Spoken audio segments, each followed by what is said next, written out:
Banyak orang berkata, "Aku orang Minang karena lahir dari ibu bapak orang Minang." Tapi tahukah kamu, menurut Tambo dan adat leluhur, menjadi orang Minangkabau bukan hanya soal darah yang mengalir di tubuh saja, melainkan soal akar yang menguatkan, tempat berpijak, dan janji yang dijaga seumur hidup. Apa saja syarat lengkapnya? Mari kita simak bersama.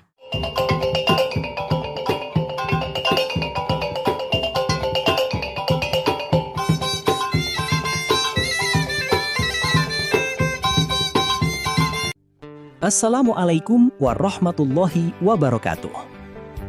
Salam hormat dan selamat datang kembali di Minang Mustika Jaya.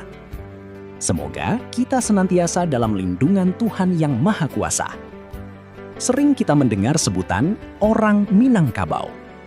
Banyak yang mengira cukup dengan lahir dari ayah atau ibu orang Minang, maka otomatis menjadi orang Minang.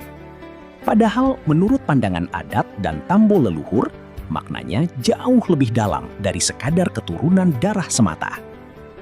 Menjadi orang Minang berarti masuk ke dalam satu ikatan besar yang mengatur hak, kewajiban, tempat hidup, hingga masa depan. Ada 6 syarat mutlak yang harus dipenuhi agar seseorang dikatakan orang Minangkabau yang sempurna dan utuh. Basuku, berada dalam ikatan bermamak dan berkemanakan. Artinya, memiliki tempat bergantung, memiliki pimpinan adat yang menjaga dan membimbing hidupnya selamanya. Tanpa ikatan ini, seseorang terasa seperti pohon tanpa akar. Barumah gadang, memiliki induk kaum dan tempat kembali. Rumah gadang bukan sekadar bangunan, melainkan simbol jiwa kaum, tempat berkumpul, tempat berteduh, dan tempat mengenang asal-usul. Basasok Bajarami, memiliki silsilah dan hubungan kekeluargaan yang jelas dari generasi ke generasi. Seperti pepatah, batang tarandam ke akar, daun luruh ke pangkal. Semuanya kembali pada asalnya. Basawah Baladang, memiliki hak atas penghidupan dari harta pusaka kaum. Sawah dan ladang menjadi jaminan kehidupan yang tidak akan habis dimakan zaman. Bapan dan Pakuburan, memiliki tempat peristirahatan terakhir di tanah kaum. Bahkan setelah meninggal dunia, ia tetap menjadi bagian tak terpisahkan dari kaumnya. Batapian Tampek Mandi, memiliki hak tinggal dan hidup dengan tenang di nagari, dihormati dan memiliki tempat di tengah masyarakat. Jika keenamnya terpenuhi, berarti ia adalah orang Minang yang lengkap. Sebaliknya, jika ada yang kurang, dalam istilah adat disebut orang kurang atau belum sempurna. Namun kabar baiknya, pintu keanggotaan ini terbuka lebar bagi siapa saja yang berkeinginan masuk. Adat mengistilahkannya, inggok mancangkam tabang basi tumpu. Artinya, seseorang dapat diterima sebagai bagian kaum, asalkan bersedia masuk, mengakui pimpinan mamaknya, memegang teguh aturan adat, dan hidup rukun bersama warga lainnya.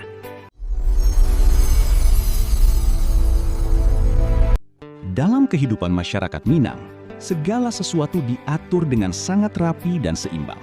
Tidak ada yang terlewatkan. Ada 2 hal besar yang menjadi milik kaum selamanya, yang diwariskan turun-temurun, yaitu sako dan pusako. Sako. Sako adalah milik kaum yang tidak berbentuk materi, namun nilainya tak terukur harganya.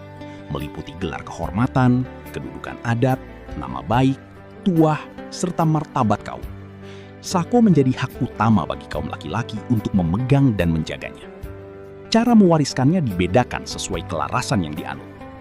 Jika menganut koto piliang, berlaku asas patah tumbuh. Artinya, gelar hanya boleh diteruskan kepada kemenakan langsung dari pemegang gelar tersebut. Jika belum ada penerus yang layak, gelar itu digantung atau disimpan sampai ada yang berhak. Tidak boleh dipindahkan ke luar garis keturunan. Jika menganut Bodhi Caniago, berlaku asas hilang baganti. Artinya, ketika pemegang gelar tiada, gelar dapat diberikan kepada laki-laki dalam kaum yang dianggap paling bijaksana dan mampu berdasarkan kesepakatan bersama. Proses ini disebut gadang balega. Ada 3 tingkatan gelar yang dikenal. 1. Gelar batali darah, warisan turun-temurun, melekat selamanya pada kaum. 2. Gelar batali adat, diberikan oleh kaum ayah, bako, kepada anak pisangnya sebagai tanda hormat, namun hanya dipakai seumur hidup. 3. Gelar Batali Suto diberikan oleh Raja Pagaruyung sebagai penghargaan jasa, bersifat kehormatan semata. Pusako. Berbeda dengan sako, pusako adalah harta yang berwujud nyata. Rumah gadang, sawah, ladang, hutan, dan tanah. Harta ini dikelola dan dinikmati hasilnya oleh kaum perempuan, sedangkan kaum laki-laki bertugas mengatur dan melindunginya. Pusako terbagi menjadi 2 kategori. Pusako tinggi, harta inti kaum yang tidak boleh dijual selamanya. Hanya boleh digadaikan jika benar-benar dalam keadaan darurat. Dan itu pun hanya untuk 3 alasan suci. Gadis besar belum bersuami, jenazah tergeletak di tengah rumah gadang rusak parah dan bocor. Pusako rendah, harta hasil usaha suami istri selama hidup bersama. Secara hukum Islam boleh dibagi, namun dalam kebiasaan adat, harta ini seringkali diserahkan kembali kepada saudara perempuan agar tetap masuk ke jalur garis ibu. Maka lama-kelamaan pun harta ini berubah menjadi pusako tinggi.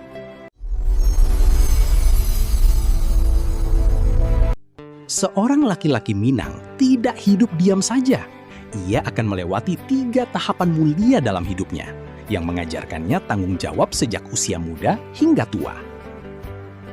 Pertama, sebagai kemanakan. Sejak remaja, ia belajar segala hal di surau. Di sanalah ia diajarkan mengenal siapa keluarganya, di mana letak harta pusaka, bagaimana menjaga nama baik, serta menghormati mamak dan sesama. Ada 3 tingkatan kedudukannya. Di bawah Daguak, penerus utama sako dan pusaka. Di bawah Pusek, penerus jika tingkatan pertama tiada. Di bawah Lutuik, tetap dihormati dan dilindungi meski bukan pewaris utama. Kedua, sebagai mamak. Setelah dewasa, ia memikul tugas berat, melindungi adik perempuan dan keponakannya. Ada pepatah emas yang selalu dipegang teguh. Kalau indak bisa menambah, janganlah mengurangi. Artinya, jika tidak bisa menambah kekayaan kaum, jangan sampai merusak atau menjualnya. Ketiga, sebagai penghulu. Ini puncak tanggung jawab. Ia memimpin kaum dengan adil, mengatur kehidupan, serta menjaga hubungan baik dengan kaum lain. Tugasnya dirangkum dalam kalimat indah. Tagak badun sanak, mama gadun sanak. Tagak basuku, mama gasuku. Tagak bakampu, mama gakampu. Tagak banagari, mama ganagari. Setelah menikah, ia juga berperan sebagai urang sumando di rumah istrinya. Ada jenis-jenis sumando. Sumando ninik mamak, bijaksana, menjaga damai 2 belah pihak. Sumando kasangyang, suka mencampuri urusan hingga menimbulkan masalah. Sumando lapik buruk, hanya memikirkan diri sendiri dan anak istri semata. Adat mengingatkan, sakuaso-kuaso urang sumando hingga pintu bilia. Ia dihormati, namun hak penuh tetap ada pada aturan kaum istrinya.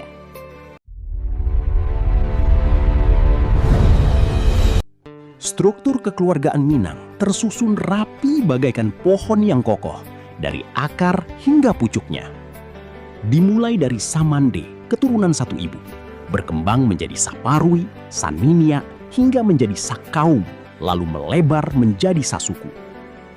Pada mulanya ada 4 suku induk besar, Koto, Piliang, Bodi, dan Caniago. Seiring bertambahnya penduduk, keempat suku ini memekarkan diri menjadi puluhan suku baru yang kita kenal sekarang.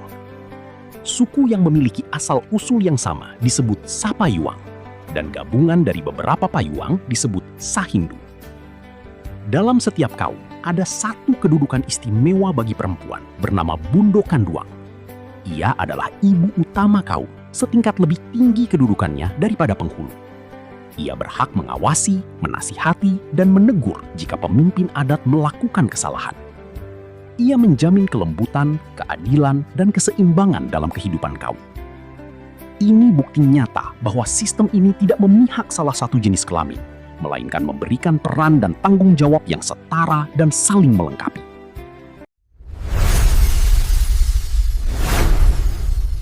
Demikianlah gambaran lengkap dan mendalam mengenai syarat serta makna menjadi orang Minangkabau. Ini bukan sekedar sebutan atau gelar semata, melainkan janji mulia untuk hidup menjaga kehormatan, harta pusaka, dan nama baik kaum selamanya. Semoga penjelasan ini menambah wawasan kita, membangkitkan rasa bangga, dan menguatkan hati kita untuk terus menjaga warisan leluhur ini agar tetap hidup dan utuh untuk anak cucu kita nanti. Jangan lupa, dukung terus kanal Minang Mustika Jaya. Tekan tombol subscribe dan nyalakan loncengnya, supaya kamu dapat pemberitahuan setiap kali ada video baru. Berikan like sebagai semangat untuk kami terus berkarya. Bagikan video ini kepada sanak saudara dan sahabat, agar lebih banyak lagi yang mengenal dan mencintai budaya Minangkabau. Dan tuliskan pendapatmu di kolom komentar. Kami senang sekali mendengar tanggapan dari kalian semua. Terima kasih telah menyimak hingga akhir. Sampai bertemu kembali dalam pembahasan adat dan sejarah berikutnya. Adat bersandi syarak, syarak bersandi kitabullah. Wassalamualaikum warahmatullahi wabarakatuh.